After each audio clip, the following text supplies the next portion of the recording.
Tak ada. Bismillahirrahmanirrahim. Alhamdulillahirabbil alamin wa bihi nasta'in. Wassalatu wassalamu ala asyrafil mursalin sayyidina wa maulana Muhammad wa ala alihi wasallam.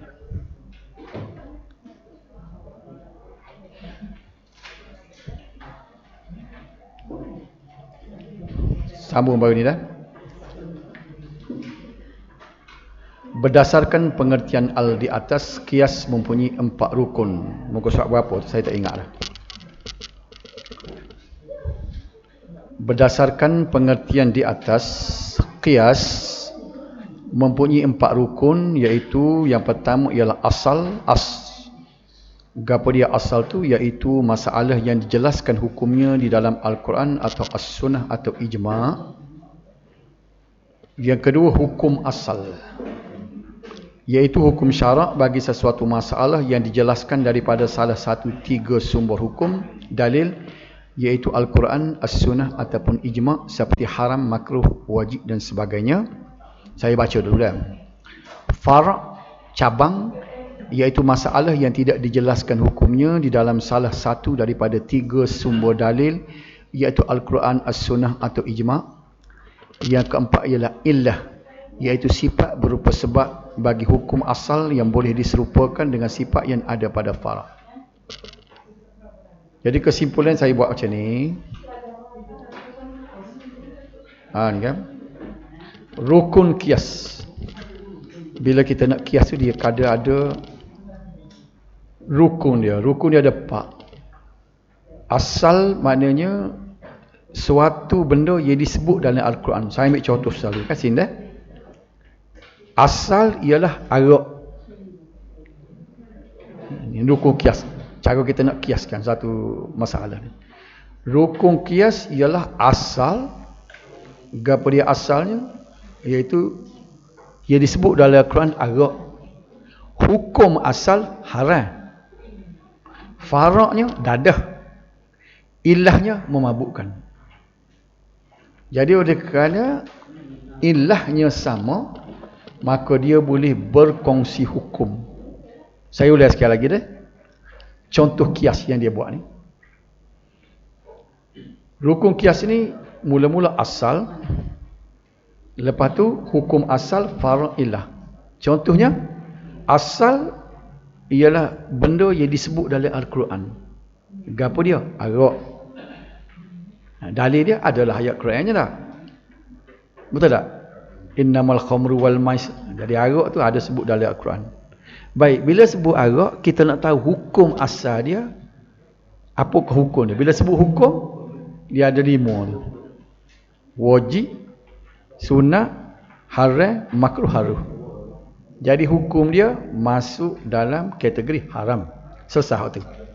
Kemudian mari far'. Far'un ni makna cabang yang tak ada dalam Al-Quran. Gapo dia? Dadah. Pada dadah ni, kita nak letak mana hukum dia? Kita tengok illah. Illah ni mana sebab? Tahu dah illah. Illah ni bahasa illah ni maknanya dia benda yang kalau sebab bahasa Arab pun panggil sebab juga. Jadi dia seumpama sebab juga. Illah. Illah. Apa misalnya hari ni tak jadi wak laksa? Illahnya sebab ada bai'wah lain hari ni. Betul Cikgu Mazali tak? Itu illah. Sebab. Jadi oleh kerana illah yang sama, illahnya sama-sama mabuk, maka farak saat ni dadah boleh berkongsi hukum dengan asal. Faham tak dia? Kau nak ulang sekali lagi. Rukun qiyas ni kena ingat ada 4.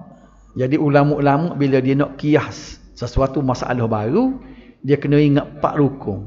Macam semaya ada rukun dia dah.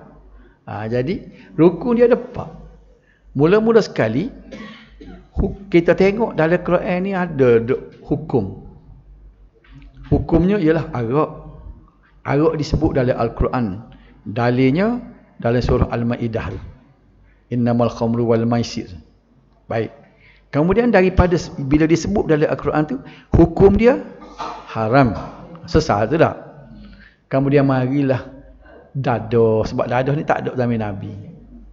Tak ada ulama-ulama di abad yang lalu, tak ada tulis dalam kitab dia, agak carilah dalam kitab Jawi ke kitab Arab ke, tak ada dadah ni. Sebab dadah ni dia lahir daripada abad yang ke-20 dah, abad yang ke-19 kalau ada dah.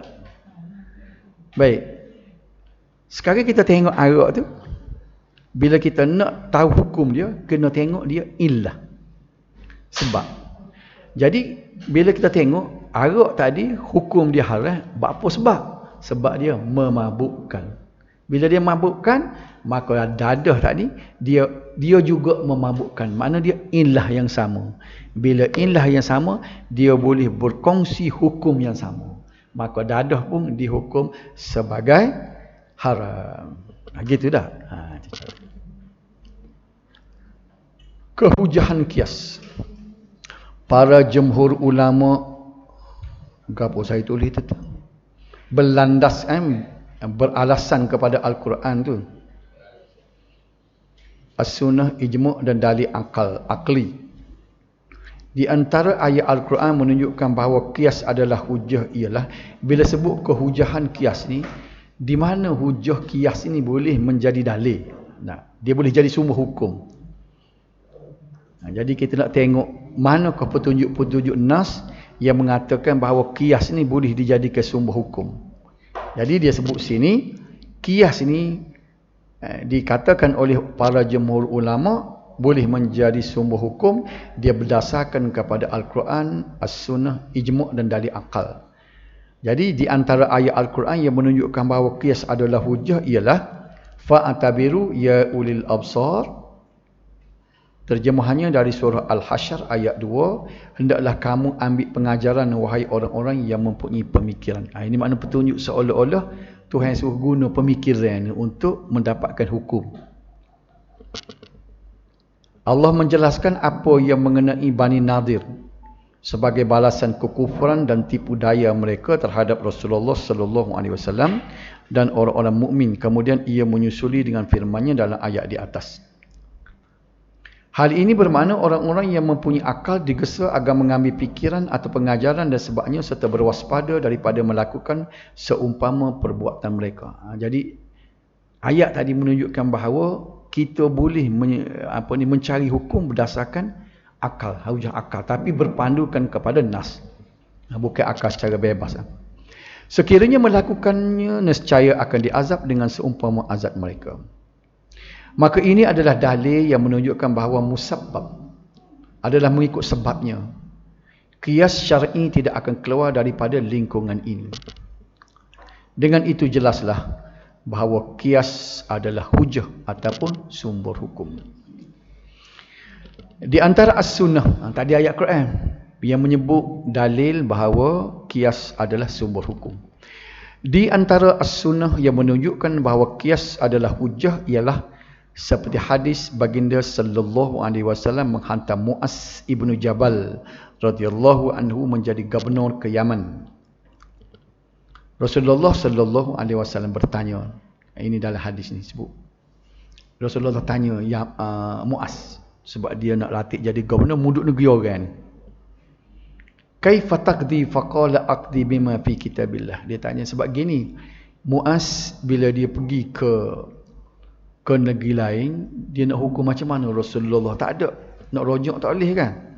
Kalau zaman dunia Allah ni boleh kita hubung secara media sosial dengan orang panggil dengan media ni dah, dengan telefon, dengan apa. Zaman dulu bila pergi sore-sore dia pergi ke Yaman ni, kalau Yaman ni duduk di Madinah tu sejam kapal terbang sejam, boleh agak sini. Kalau sejam kat sini kau KL ke lah.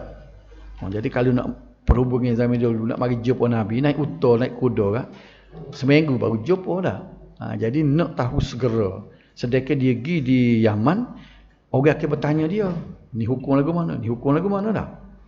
Jadi oleh kerana itu sebelum Rasulullah hantar dia, Rasulullah teh dia dulu. Rasulullah tanya, kaifa taqdi? Maka dia jawab, faqala aqdi bima fi kitabillah.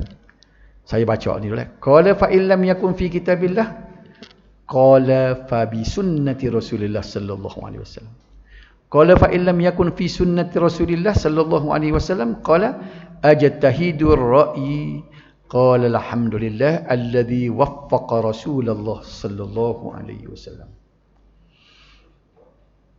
Terjemahannya, Nabi tanya, dengan apakah kamu akan berhukum? Bila mugi duduk di Yaman pun nak jatuh hukum dengan gapo? Nabi tanya. Maka Mu'ah jawab, aku akan berhukum dengan apa yang terdapat dalam kitabullah. Tengok Quran dia kata. Kemudian Rasulullah tanya lagi. Sekiranya ia tidak terdapat di dalam kitabullah, tak ada dalam Quran, maka jawab Mu'az, aku akan berhukum dengan sunnah Rasulullah sallallahu alaihi wasallam. Baginda bertanya lagi, sekiranya tidak terdapat di dalam as-sunnah, Quran pun tak ada, hadis pun tak ada, mu nak hukum lagu mana? Maka Mu'az jawab, aku akan berijtihad dengan pendapatku, dengan ilmu Quran yang aku tahu, dengan hadis yang aku tahu, aku akan hukum berdasarkan kepada Al-Quran. Tapi hak tak ada dalam Quran, tak ada dalam hadis, aku akan guna fikiran aku. Tapi fikiran pun setelah aku faham Quran dengan hadis. Apa respon Nabi? Nabi jawab, segala puji bagi Allah yang telah memberikan taufik kepada utusan Rasulullah sallallahu alaihi wasallam. Nampak tak? Jadi Nabi telah beraku bahawa boleh guna ijtihad. Ijtihad ni memang guna fikiran lah. Tapi bukan fikiran secara bebas. Syarat nak ijtihad ni macam Mu'az ni lah. Dia sudah cukup Quran dengan hadis dalam dada dia. Boleh faham tak? Jadi inilah dalil menunjukkan bahawa fikiran ni, ijtihad ni, pendapat yang kita dalam perbincangan kita ni, qiyas, boleh dijadikan sebagai sumber hukum. Ini dalil dia. Hadis ini menunjukkan bahawa Rasulullah sallallahu alaihi wasallam telah bersetuju dan merestui Mu'az untuk melakukan ijtihad dengan pendapatnya apabila ia tidak ketemu dalil di dalam Al-Quran atau As-Sunnah, maka qiyas adalah sebahagian daripada ijtihad dengan pendapat. Ia jadi salahnya ialah apabila kita berijtihad dengan tidak berpandukan Quran dan Sunnah. Sebab tu kita kena ada kukuh dua-dua semua ni. Takut ada dah dalam Quran, kita kata tak ada dalam Quran, tak ada dalam hadis, padahal Quran pun kita tak habis, hadis pun kita tidak habis. Jadi orang yang macam Mu'az ni, dia dah habis dah Quran, dia habis dah hadis-hadis Nabi, masuk dalam, orang panggil dada dia belaka dah. Tinggal lagi dia nak hukum benda tu, tak ada dalam Quran, tak ada dalam hadis. Maka dia, bila Nabi tanya, dia kata aku guna fikiran aku dah lah. Nabi pun dalam riwayat yang lain dia kata Nabi tepuk belakang dia, mana syabas, inilah yang aku didik, aku nak suja dia orang lagu ni lah dia. Oleh sebab itu ia adalah hujah dalil dan dalil hukum syarak. Kemudian dari segi dalil ijma', para sahabat bersepakat berhujah dengan qiyas dan beramal dengannya. Ini adalah berdasarkan kepada cerita yang sabit dengan jalan mutawatir maknawi, bahawa ramai golongan sahabat yang terkemuka berhujah dengannya, dan perkara demikian berulang-ulang lahir daripada mereka pada kebanyakan masalah yang terkenal dan tidak ada seorang dari kalangan sahabat mengingkarinya. Maka ini menunjukkan persepakatan mereka beramal dengan qiyas. Jadi secara ijma' sahabat semua boleh terima qiyas. Kemudian dalil akli, dalil akal, sebab dia kata tadi nak menyokong bahawa qiyas ini menjadi hujah, ada 4. Quran, hadis tadi, lepas tu ijma', sepakat ulama, dan dalil akal kita. Jadi Allah Subhanahu Wa Taala telah menjadikan syariat Islam sebagai kesudahan syariat yang dibangsakan kepada langit, dan ia berkekalan sehingga hari kiamat. Oleh sebab itu syariat Islam mestilah mempunyai sumber-sumber hukum yang lengkap, merangkumi segala hukum hakam bagi masalah-masalah yang telah dan akan datang sehingga hari kiamat. Jadi dari segi valid, hukum Islam ni terpakai semua zaman. Maju setara mana zaman, hukum Islam boleh bawa. Itu nak ayat indahnya Islam. Sebab itulah kalau benda tu nampak tidak logik, benda yang boleh meruntuhkan intelektual akal, itu bukan Islam lalu. Kalau kita tengok amalan-amalan orang ajar, kalau benda tu bercanggah dengan daya intelektual, hak tu bukan Islam lalu. Tentulah mengaruh. Supaya kita kata mani siapa tu lah. Apa kena mengenal bila mari siapa pergi mani. Lepas tu ajaran-ajaran yang pelik misalnya tak. bekas tok guru basuh tangan pun kita minum tak. Supaya pen dulu hak dia basuh kaki pun minum tak. Tu benda boleh merendahkan martabat akal. Tu bukan Islam dah. Kalau kita tak tengok hukum pun bagi kita ia tak tahu hukum lah kata. Kalau tengok benda ni tak logik dari segi orang panggil nampak bodoh. Istilah dia kalau bawa benda bodoh ni bukan Islam. Islam dia bawa benda cerdik. Sebab tu dia selari dengan penemuan sains. Di antara perkara yang termaklum ialah bahawa nas Al-Quran dan As-Sunnah terbatas dan berkesudahan disebabkan oleh kesudahan wahyu, sedangkan masalah-masalah manusia tidak terbatas dan berkesudahan. Kita nak hukum baru. Kalaulah benda tu rigid, macam mana Islam nak jawab persoalan-persoalan baru? Macam dah ada tadi dah. Lepas tu mungkin akan datang pelik-pelik lagi. Kehidupan manusia lebih complicated lagi. Jadi Islam kena jawab. Jadi jawab itulah. Islam menyediakan jalan kias, ijtihad dan sebagainya. Okay. Nas yang terbatas dan berkesudahan tidak dapat merangkumi hukum hakam, buku hukum bagi masalah-masalah yang tidak berkesudahan, kecuali apabila difahami illah yang menyebabkan disyariatkan hukum-hukum yang dijelaskan, dinaskan dan disepadankan dengan masalah-masalah yang tidak dijelaskan hukumannya. Hal ini kerana ia menyerupai masalah-masalah yang dijelaskan hukumnya, dan inilah yang dinamakan qiyas. Maka qiyas merupakan jalan yang memperjelaskan tentang merangkumi nas-nas syarak akan masalah-masalah yang baru timbul yang tidak ada penjelasan hukum. Okey. Oleh itu syariat Islam adalah layak dipraktikkan pada setiap zaman. Ini dia punya kata kunci dia. Islam syariat dia layak dipraktikkan pada setiap zaman dan tempat serta memenuhi kehendak manusia dan kepentingan mereka sehingga kiamat. Maka pengingkaran terhadap kias di dalam syariat Islam adalah menuduh ia sebagai beku dan jumud dan tidak memenuhi keperluan manusia dan kepentingan manusia. Kalau kita tolak kias, artinya kita tuduh Islam ini jumud. Boleh faham tak situ? Hal ini ternyata bertentangan dan berlawanan dengan hukum Tuhan yang maha bijaksana.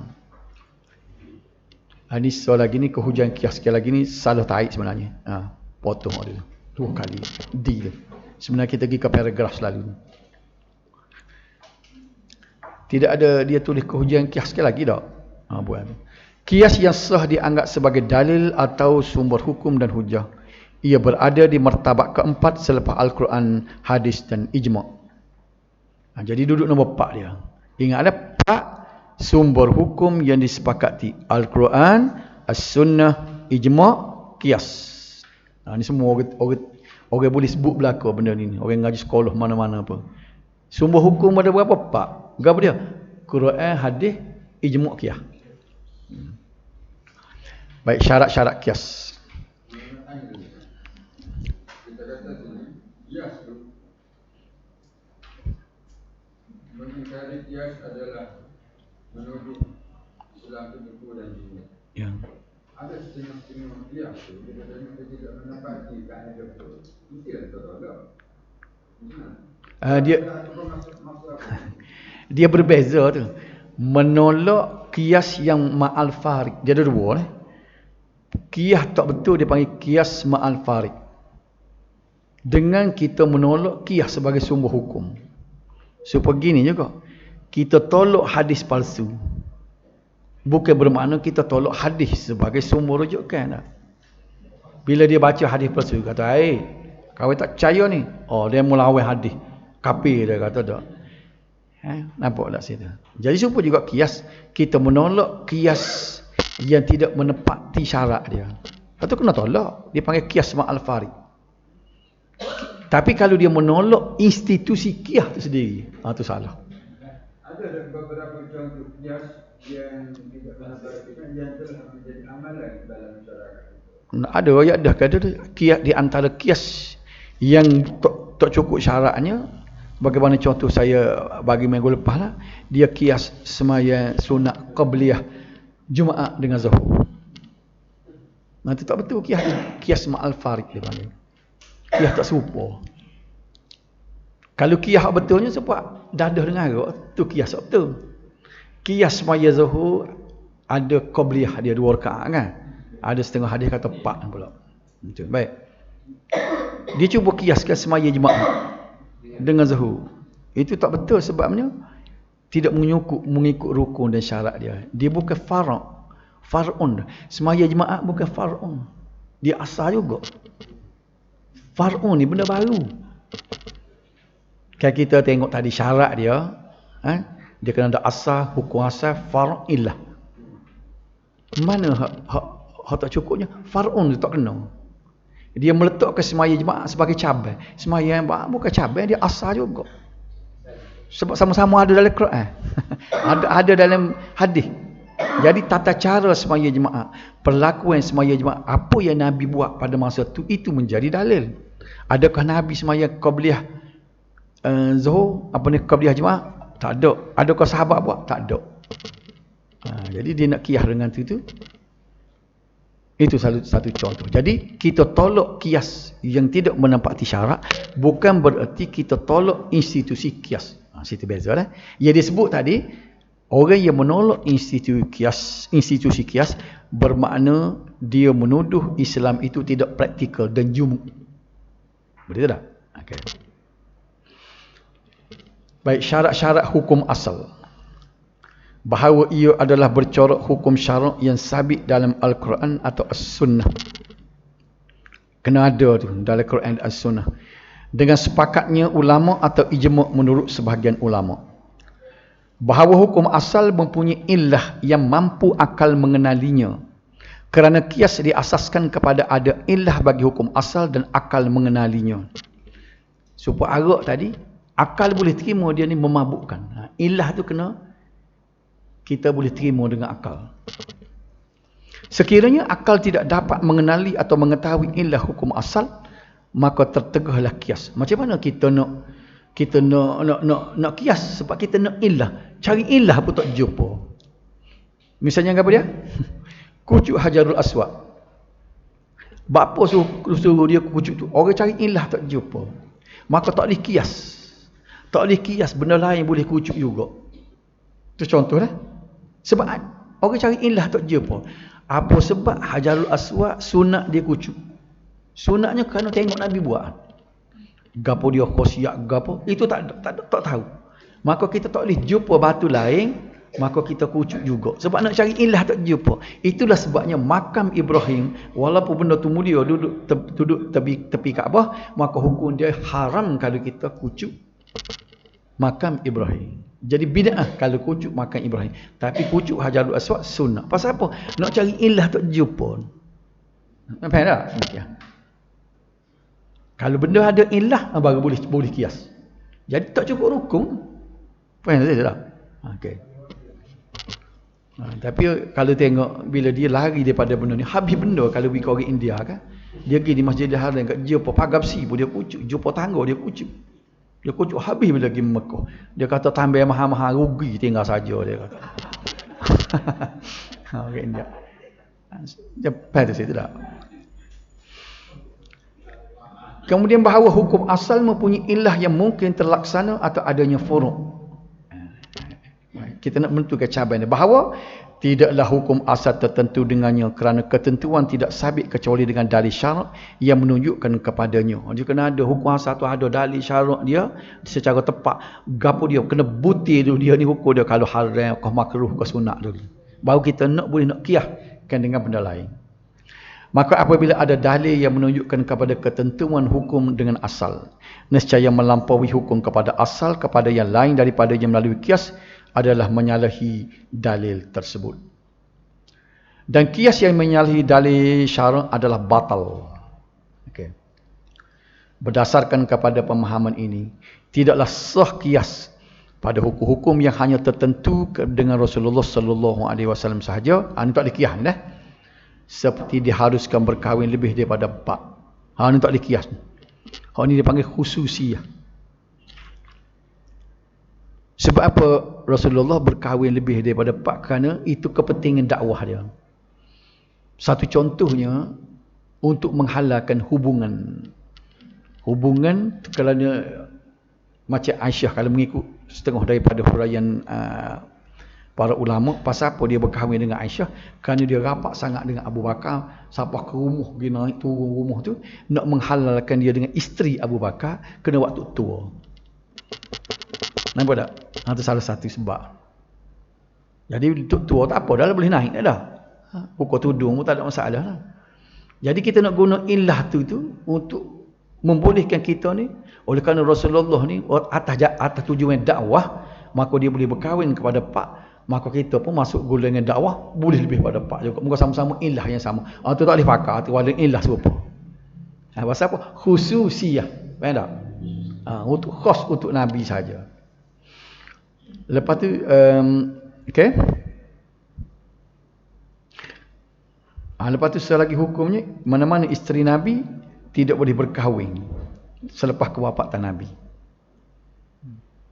Itu tak boleh pakar hukum tu. Hukum asal tidak dimasukkan kerana ilah hukum dengan sendirinya terbatal jika hukum itu dimasukkan. Apabila ilah hukum itu terbatal, sudah tentu qiyas tidak terlaksana kerana ilah merupakan asas qiyas. Kalau dia ilah itu sudah tak ada, maka tak bolehlah kita nak ambil untuk untuk mengkiaskan kepada benda lain. Baik, syarat-syarat furu'. Ni cabang ni. Nak tengok cabang tadi. Kalau kita kata dadah tadi, apa dia syarat dia? Nombor satu yang adalah furu' sama dengan asal dari segi ilah.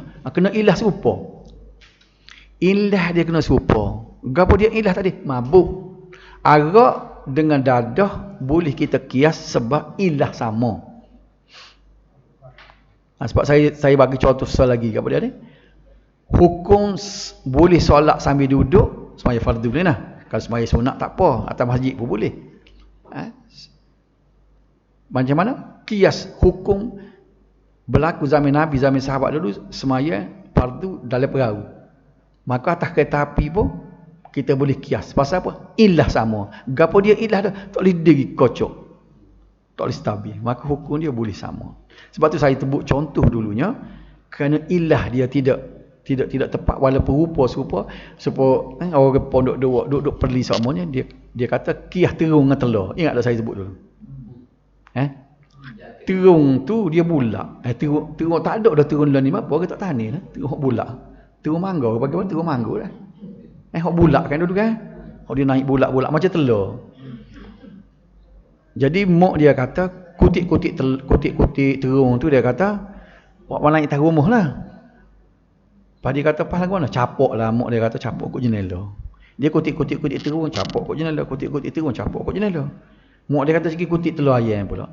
Dia kelih telur ayam serupa dengan terung. Kalau terung boleh capok, telur pun boleh capok. Dia kiyah dia panggil ni. Budak ni kiyah ni. Tapi kiyah tak betul sebab ilah tak serupa.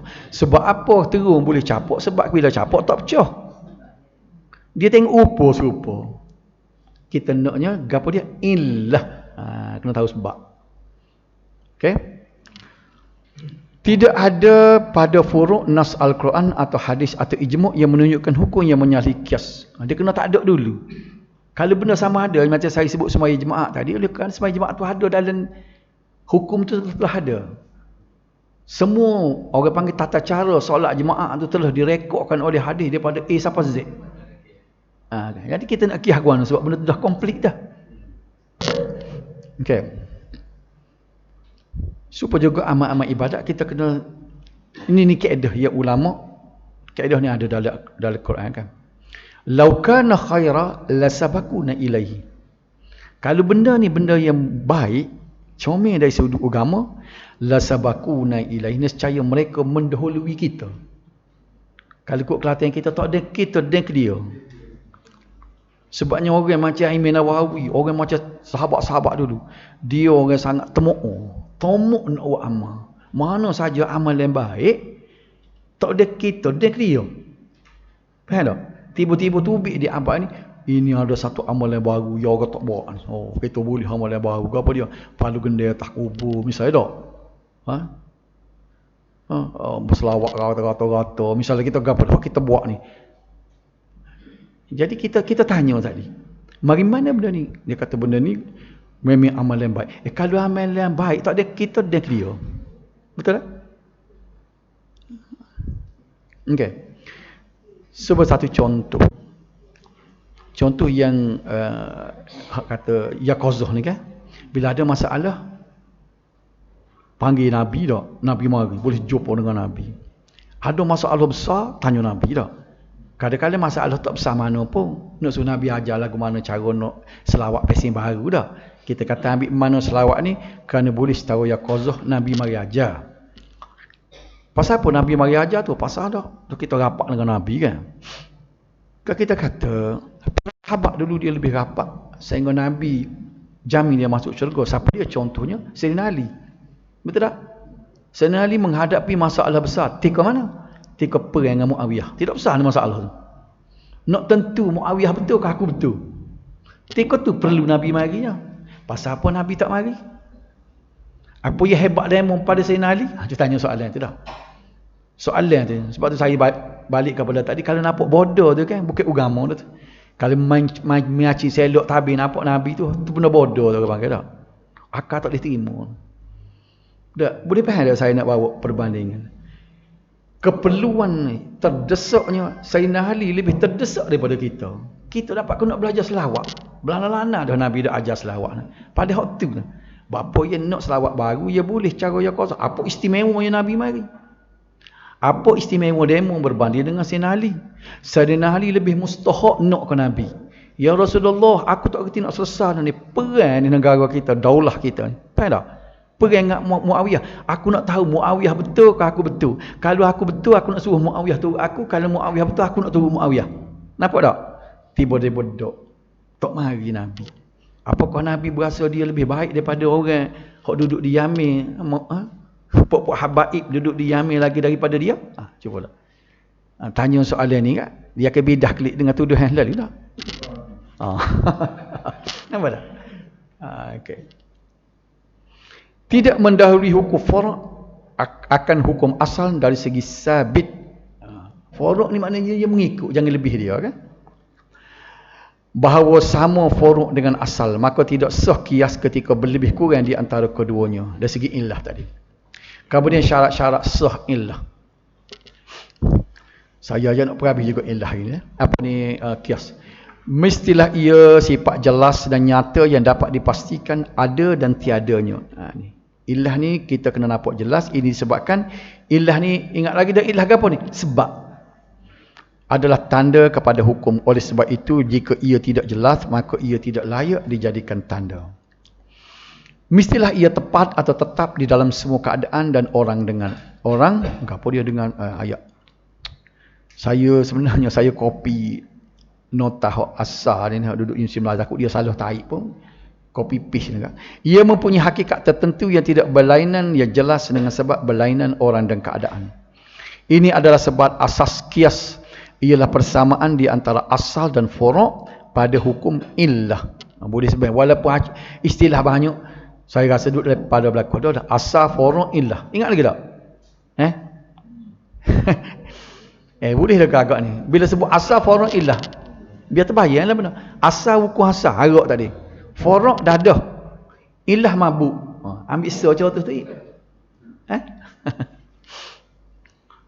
Jika illah dari perkara-perkara yang berlainan dengan sebab berlainan orang dan keadaan nescaya tidak berlaku persamaan yang mana dibina kias ke atasnya.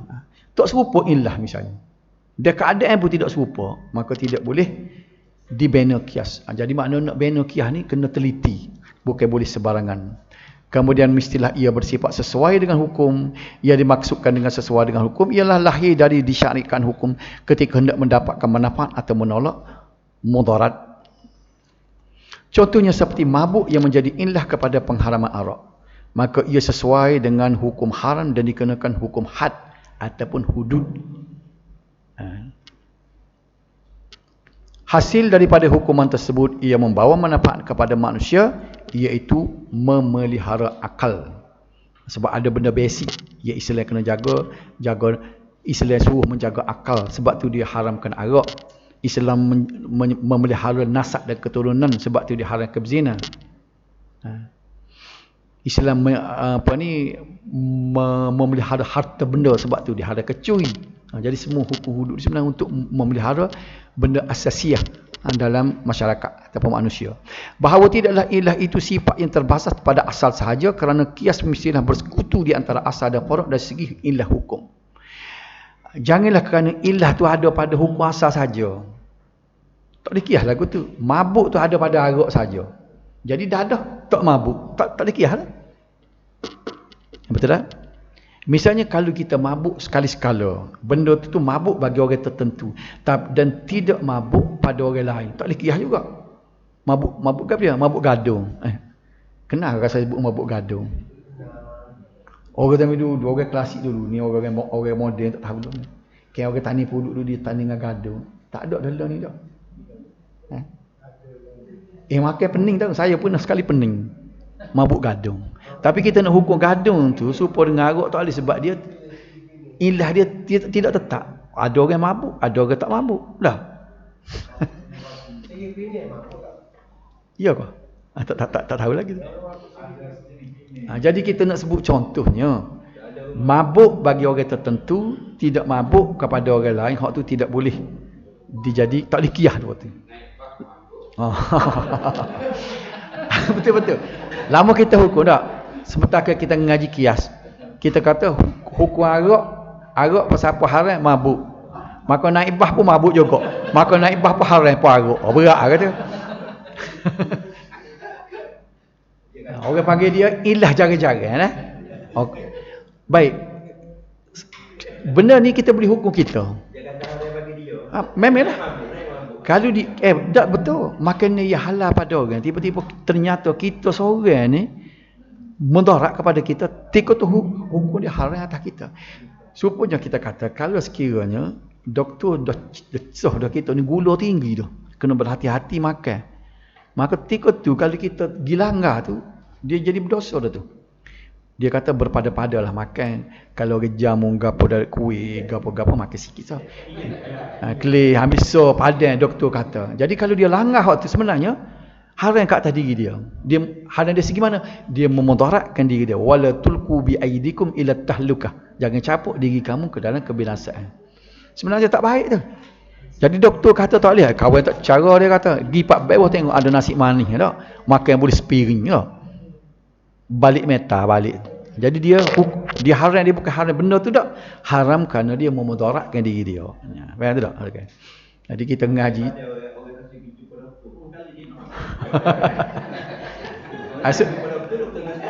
Nasihat tak boleh makan.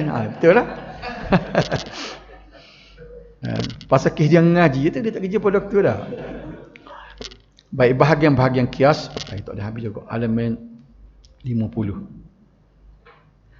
Kias terbahagi, tak apa 10 minit lagi. Hak tu kita buat. Kita kecil hak tu.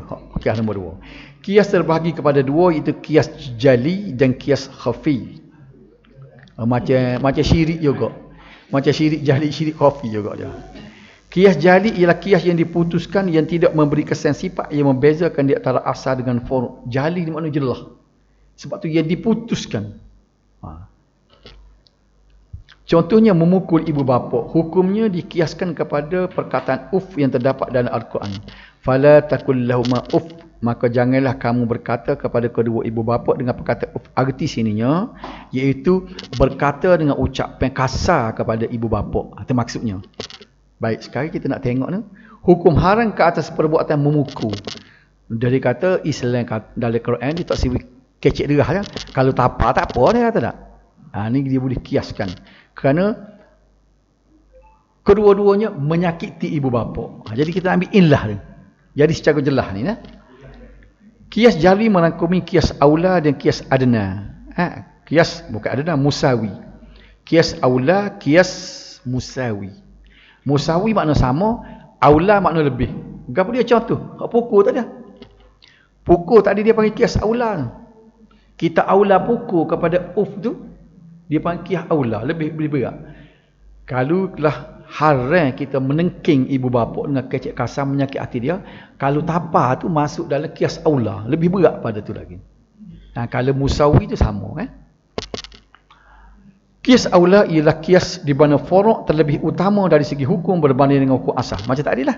Dia lebih utama disebabkan illah pada furuk lebih kuat daripada illah yang ada pada asal. Illah sama-sama sakit hati, tapi sakit hati tapa tu lebih pada sakit hati kecek kasar. Betul tak? Ini dia panggil kias aula. Manakala kias masawi ialah kias yang mana hukum dan asal adalah sama dari segi keutamaan hukum. Tak apalah tu. Dan selagi ialah kias khafi, kias yang tidak diputuskan, tak diputuskan, yang tidak memberi kesan sifat yang membezakan di antara asal dengan furuk. Jadi tidak apa jelas ni. Sebab tu hak ni dipertikaikan oleh ulama. Ada ulama dia tidak masukkan kias khafi ni sebagai kias sebab tidak berapa jelas. Tidak diputuskan. Contohnya, dikiaskan membunuh dengan sesuatu yang berat dengan membunuh dengan sesuatu yang tajam. Ini dia kias ni. Dalam hadis dia menyebut membunuh dengan benda tajam hukumnya sekian-sekian. Jadi dia tak sebut kalau bunuh dengan benda berat. Orang itu mati bila doktor sahkan bahawa ataupun polis mengesahkan bahawa mati ditikam misalnya. Itu dengan benda tajam. Hak ni mati dihentak dengan batu jokong misalnya. Jadi kias ni dia panggil kias khafi. Pasal apa? Tak jelas dua tu. Pasal ke mana? Bagi kita mazhab Syafi'i, dia menerima kias khafi sebagai hukum yang sama. Jadi kalau dah sekiranya bunuh dengan senjata ni hukumnya kisos. Hukum kisos hukum pacung kan? Bunuh balah. Maka mengikut mazhab kita, kalau orang itu mati dengan katak dengan benda berat dengan batu jokong pun kena kisah juga. Sebab dia terima syarat kias khafi. Ulama macam mazhab Maliki mazhab Hanafi tak terima. Hukum lain bukan kata tak terima hukumnya tu. Hukum kisah juga bagi bukan pancung. Dia macam lebih kepada takzir. Sebab Imam Hanafi dia tak terima kias khafi ni sebagai kias. Pasal tak serupa dia kata. Dengan benda tajam saja baru boleh hukum kisah. Tengok depan ni. Mungkin sebut. Hukum sabit kisah juga dikenakan kepada pembunuh dengan benda berat. Ini mazhab kita. Bunuh dengan benda tajam hukum kisos. Pada hukum kisah. Kisah ni hukum balah lah. Hukum bunuh balah. Duduk di depan orang ramai. Kalau di Masjid Madinah tu sebut halik kani kebelak ni. Dia pancung cep pala jatuh. Depan orang dah.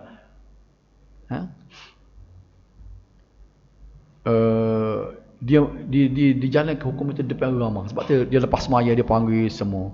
Kalau siapa dia jenis hok berasa hati kerah boleh kelih boleh pergi. Kalau saya lari takut. Bila dia pacung tu sembuh darah tu pala jatuh bawah. Tak tidur seminggu kita dah. Jadi pasal apa dihukumkan kisah apabila bunuh dengan benda tajam. Itu syarat dia, cukup dia. Kalau tidak bunuh dengan benda tajam, misalnya dengan benda berat, doktor sahkan ataupun polis sahkan bahawa kematian dia kena dihentak dengan batu misalnya. Mati juga. Maka kita ni bagi mazhab Syafi'i kita terima. Kena hukum yang sama. Hukum sabit kisah juga dikenakan kepada membunuh dengan benda berat. Ia hanya harus memberi kesan bukan diputuskan. Oleh itu Imam Abu Hanifah, ni saya sebut tadi ni. Imam Abu Hanifah berpendapat tidak wajib kisah ke atas pembunuh dengan sesuatu yang berat. Ini mana tidak putus sebenarnya. Tidak serupa dengan kias jali tadi. Ini panggil kias khafi. Mana dia ni tersembunyi, nampak nak serupa saja. Tajamnya boleh menghiris dikira lah.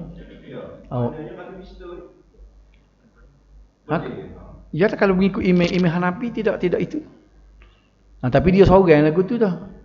Maknanya majoriti ulama duduk alik serupa dengan Imam Syafi'i tadi. Kias khafi hanya terbatas kepada kias adna, kias bawah sahaja, iaitu kias yang mana furuknya terlebih lemah atau kurang daripada asal. Macam tadilah, berbanding dengan benda berat dengan benda tajam itu dia lemah sikit, benda berat daripada benda tajam dari segi kesan membunuh. Perbezaan di antara kias jali dan kias khafi ialah bahawa illah pada kias jali terkadang dinaskan dan terkadang diistimbakkan, manakala illah pada kias khafi hanya diistimbakkan sahaja. Maknanya tidak ada nas yang jelas. Dan barulah kita nak masuk sumber-sumber hukum yang tidak disepakati minggu depan.